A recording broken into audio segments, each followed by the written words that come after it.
भगवद गीता ये सिर्फ एक किताब नहीं बल्कि हमारे मन का एक आईना है, एक ऐसा गाइड जो हजारों साल पहले लिखा गया लेकिन आज भी हमें उस अंदरूनी उथल-पुथल से रास्ता दिखाता है जिससे हम सब रोज गुजरते हैं। चलिए इसके मनोवैज्ञानिक रहस्यों की दुनिया में उतरते हैं। ये सवाल सिर्फ अर्जुन का नहीं था, ये सवाल हर उस इंसान का है जो कभी जिंदगी के ऐसे दौराहे पर खड़ा हुआ है जहां सही और गलत की लकीर एकदम धुंधली पड़ जाती है। यही तो गीता का दिल है और यही हमारे जीवन का शायद सबसे बड़ा द्वंद्व। असल में कुरुक्षेत्र का असली मैदान हमारे शरीर के बाहर नहीं बल्कि हमारे मन के अंदर है। ये वो जगह है जहां हमारा कर्तव्य हमारी भावनाओं से टकराता है और हम अर्जुन की तरह चिंता और दुविधा के एक जाल में फंसकर रह जाते हैं। और कमाल की बात देखिए, अर्जुन का ये संघर्ष हजारों साल बाद भी उतना ही सच लगता है। चाहे वो करियर को लेकर कोई उलझन हो, रिश्तों की कोई कश्मकश या कोई नैतिक दुविधा, हम सब कभी ना कभी अपने उस कुरुक्षेत्र में खड़े होते हैं जहां दिमाग एकदम सुन्न पड़ जाता है। तो इस मानसिक लकवे का इलाज क्या है? गीता इसका जवाब एक बहुत ही गहरे सवाल से शुरू करती है कि कोई असल में है कौन। क्योंकि जब बाहर की दुनिया उलझ जाए तो उसे सुलझाने के लिए अंदर झांकना ही पड़ता है। गीता कहती है कि हमारी असली पहचान ये शरीर नहीं, ये बदलते हुए विचार नहीं, बल्कि आत्मा है।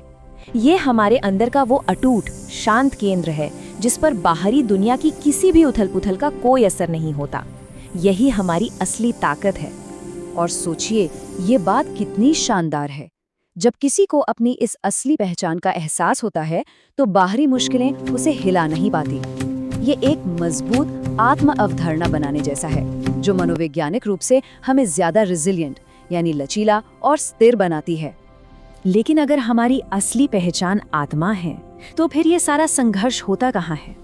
गीता इशारा करती है हमारे सबसे करीबी साथी की तरफ, हमारा अपना मन, एक ऐसी दो-धारी तलवार जो हमारा सबसे अच्छा दोस्त भी बन सकता है और सबसे बड़ा दुश्मन भी। अर्जुन की ये शब्द सुनकर ऐसा लगता है ना जैसे वो हमारे ही मन की बात कर रहे हो। तो सवाल यह है कि इस जंगली घोड़े जैसे मन को काबू में कैसे लाएं? इसे दोस्त बनाने के लिए पहले इसके दुश्मन वाले तरीकों को समझना होगा। ये कमाल का विश्लेषण है। देखिए गीता मन के धोखे को 4 स्तरों में कैसे तोड़ती है। पहला स्तर है चंचल। यहाँ मन एक बच्चे की तरह है, कोई जरूरी काम कर रहे हैं और ये फोन चेक करने के लिए उकसाएगा। फिर आता है दूसरा स्तर प्रमाथी। यहाँ मन झूठे वादे करता है, ये बताता है कि जंक फूड खाने से या सोशल मीडिया पर घंटों बिताने से असली खुशी मिलेगी, जबकि वो बस पल भर का सुख होता है। तीसरा स्तर है बलवद। अब मन थोड़ा खतरनाक हो जाता है, ये जानबूझकर ऐसी चीजें करने को कहता है जो किसी के लिए नुकसानदायक है, जैसे गुस्से में कुछ कह देना। और चौथा सबसे भयानक स्तर दृढ़म। यहाँ मन एक राक्षस बन चुका है जो सही गलत का फर्क मिटा देता है और इंसान को पूरी तरह विनाश की ओर धकेलता है। लेकिन सवाल ये उठता है कि मन ऐसा बर्ताव करता ही क्यों है? इसके पीछे कौन सी ताकतें काम कर रही हैं? गीता इसका जवाब 3 गुणों के सिद्धांत से देती है। ये प्रकृति की 3 अदृश्य शक्तियां हैं जो हमारे हर विचार, हर भावना और हर काम को कंट्रोल करती हैं। ये 3 गुण सत्व, रजस और तमस हमारे मनोवैज्ञानिक अनुभव की नींव हैं। ये लगातार बदलते रहते हैं और दुनिया को देखने के हमारे नजरिए को तय करते हैं। ये एक अदृश्य शक्ति की तरह है जो हर पल हमारे अंदर काम कर रही है। पहला है सत्व गुण यानी संतुलन और स्पष्टता। जब ये गुण हावी होता है तो मन बिल्कुल शांत होता है, चीजें साफ साफ दिखाई देती हैं। ये वो स्थिति है जब हम सबसे अच्छे फैसले लेते हैं। फिर आता है रजस गुण यानी जुनून और एक्शन। यही हमें सुबह बिस्तर से उठाता है, हमें अपने लक्ष्य की ओर दौड़ाता है। लेकिन जब ये बहुत ज्यादा हो जाता है तो यही जुनून बेचैनी और तनाव में बदल जाता है। और आखिर में है तमस गुण यानी जड़ता और अंधेरा। ये उस भारी कंबल की तरह है जो हमें आगे बढ़ने से रोकता है। ये मन में भ्रम, आलस और हर अच्छी चीज के प्रति एक तरह का प्रतिरोध पैदा करता है। तो अब जब हम दुश्मन को और उसके हथियारों यानी इन गुणों को समझ चुके हैं तो सवाल है इस जंग को जीता कैसी जाए? गीता इसका एक बहुत ही सुंदर और प्रैक्टिकल रास्ता दिखाती है, संतुलन की कला। यहाँ एक बहुत ही महत्वपूर्ण सूत्र है, समत्वम योग उच्यते। इसका मतलब है हर स्थिति में सम रहना, यानी मन का संतुलन बनाए रखना, यही असली योग है। जीवन के उतार चढ़ाव के बीच एक स्थिर केंद्र खोजना। और ये संतुलन आता है कर्म योग से।